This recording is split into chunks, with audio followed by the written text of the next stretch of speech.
بسم الله الرحمن الرحيم ولو علم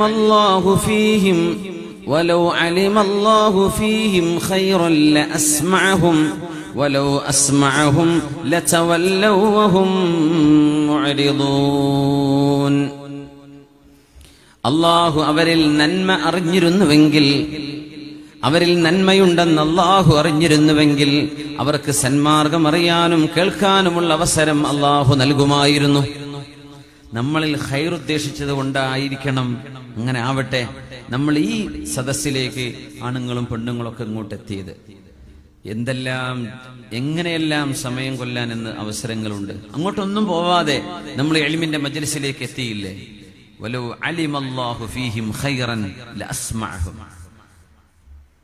ചില ആളുകളിൽ നന്മയുണ്ട് എന്ന് അള്ളാഹുവിന് അറിയുമ്പോൾ അള്ളാഹു അവർക്ക് നന്മ കേൾക്കാനുള്ള വഴി തുറന്നു കൊടുക്കുന്നു. അള്ളാഹു അങ്ങനെ ആക്കി തരട്ടെ. നമ്മൾ ഇരിക്കുന്നതും ഈ പറയുന്നതും കേൾക്കുന്നതൊക്കെ തഖബ്ബലല്ലാഹ്. അള്ളാഹു നമ്മളെന്ന് സ്വീകരിക്കട്ടെ. ഇനി പറയുന്നത് വമൻ യഅശു അൻ ദിക്രിർ റഹ്മാൻ ومن يعش عن ذكر الرحمن نقيض له شيطانا فهو له قرين. അല്ലാഹുവിന്റെ വചനം പരിശുദ്ധമായ ഖുർആൻ എടുത്തു ഓതാതിരിക്കുകയും എന്നാൽ പിന്നെ ദിക്ർ ചൊല്ലണം, അതുമില്ല. അതിനൊക്കെ പകരമായി നമ്മുടെ സമയം കൊല്ലാൻ വേണ്ടി, വിലപ്പെട്ട സമയം നഷ്ടപ്പെടുത്താൻ വേണ്ടി പാട്ടുകളും അനാവശ്യമായ പാട്ടുകളും മ്യൂസിക്കും ഡാൻസും സിനിമയുമൊക്കെയായി സമയം ചെലവഴിക്കുന്ന ആളുകൾ അവർ അല്ലാഹുവിന്റെ സാമീപ്യത്തിലല്ല.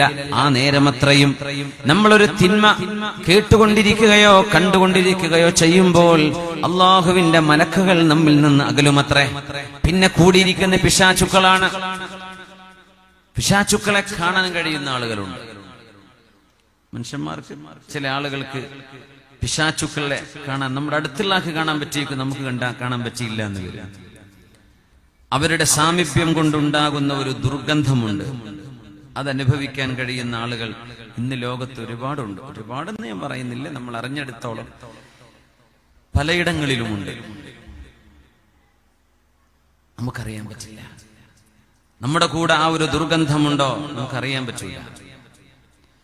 മദീനയിൽ അല്ലാഹുവിന്റെ ഹബീബിന്റെ കാലത്ത് സ്വല്ലല്ലാഹു അലൈഹി വസല്ലം ഒരു ദുർഗന്ധമുണ്ടായപ്പോൾ, മദീനയിലേക്കൊരു ദുർഗന്ധം അടിച്ചു വീശിയപ്പോൾ, മദീന ഹബീബിന്റെ മദീനയാണ്.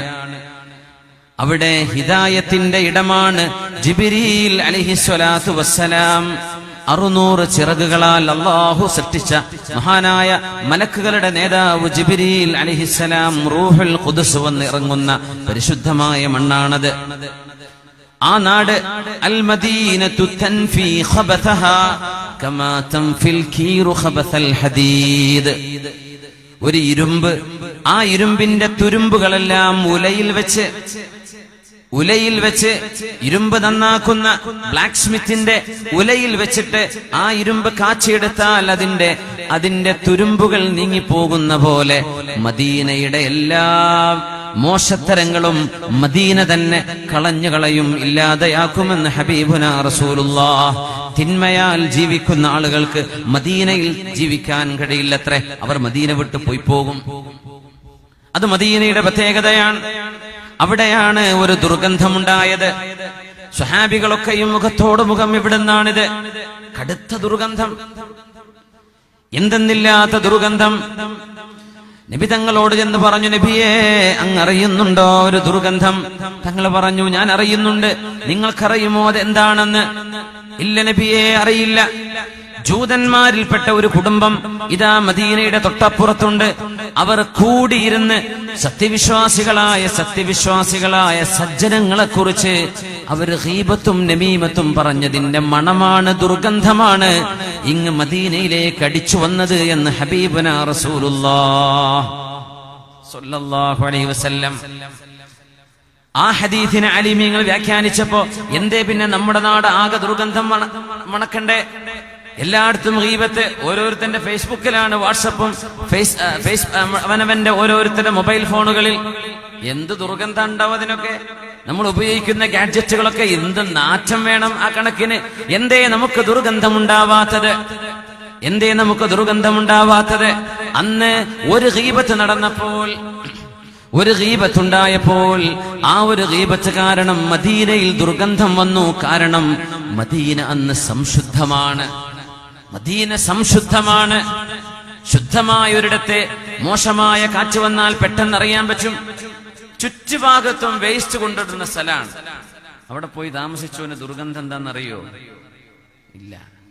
മുക്കുവന്മാരുടെ അടുത്ത് കല്യാണം കഴിച്ചു പോകുമ്പോ ചിലപ്പോ അവിടെയൊക്കെ മത്സ്യത്തിന്റെ മണക്കുണ്ടാവും. നജസൊന്നും അല്ലല്ലോ, മത്സ്യമാണ്. എന്നാലും മൂക്ക് പിടിക്കും. കല്യാണം കഴിഞ്ഞു പോയ പെണ്ണ് പറയില്ലേ, ഞാൻ വരുമ്പോ എന്ത് മണമായിരുന്നു ഇവിടെ, ഇപ്പോഴല്ലേ ആ മണം പോയത്. സുബ്ഹാനല്ലാഹ്. നാട് മൊത്തം ഇങ്ങനെയാണെങ്കിൽ നമ്മൾക്ക് സുഗന്ധവും ദുർഗന്ധവും വേർതിരിക്കാൻ പറ്റാത്ത വിധം ഗീബത്തും നമീമത്തും തിന്മയും വർദ്ധിച്ചു. അതുകൊണ്ട് നമുക്കിന്ന് അതുപോലെ നാറ്റം അനുഭവപ്പെടുന്നില്ലെന്ന് ഈ ഹദീസിനെ വ്യാഖ്യാനിച്ചുകൊണ്ട് പറയാണ് പണ്ഡിതന്മാർ. സുബ്ഹാനല്ലാഹ്.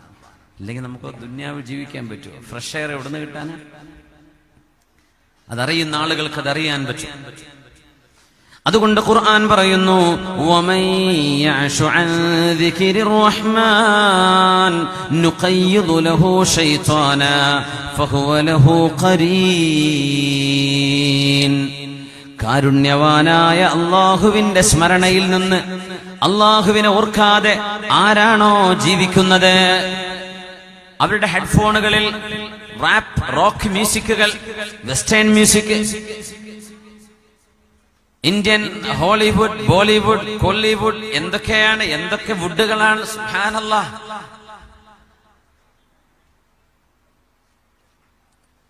ചെവിയിൽ വെച്ച് മുഴുസമയവും അത് കേൾക്കുന്നു. അത് കേൾക്കാതെ കോളേജിൽ പോകാൻ പറ്റില്ല, അത് കേൾക്കാതെ ബൈക്ക് ഓടിക്കാൻ പറ്റില്ല, ആ ലൗഡ് മ്യൂസിക് ഇല്ലാതെ വാഹനം ഓടിക്കാൻ പറ്റില്ല. ഇങ്ങനെയൊക്കെ ജീവിക്കുന്ന ആളുകൾ അറിയണം, നുഖയ്യിദു ലഹു ശൈത്വാനാ, അവന്റെ കൂടെ പ്രത്യേകമായ പിശാചുക്കളെ അല്ലാഹു അവന്റെ കൂട്ടുകാരനായി കൂടെ ഇരുത്തുന്നുണ്ട്. ഫഹുവ ലഹു ഖരീൻ, ആ പിശാചാണ് അവന്റെ ഒന്നാമത്തെ കൂട്ടുകാരൻ. ആദ്യത്തെ ഫ്രണ്ട് ആ പിശാചാണ്. വിശുദ്ധ ഖുർആൻ ഓതാതിരിക്കുന്നവരും അള്ളാഹുവിനെ ഓർക്കാതെ ജീവിക്കുന്നവരുമാണെങ്കിൽ അവരുടെ ഏറ്റവും നല്ല ഫ്രണ്ട് പിശാചാണെന്ന് പരിശുദ്ധ ഖുർആൻ സൂറത്തു സുഖ്റുഫിൽ 36-ാമത്തെ ആയത്ത്. അള്ളാഹു നമ്മെ കാത്തുരക്ഷിക്കട്ടെ. സ്വല്ലു അലൻ നബി മുഹമ്മദിൻ വആലി.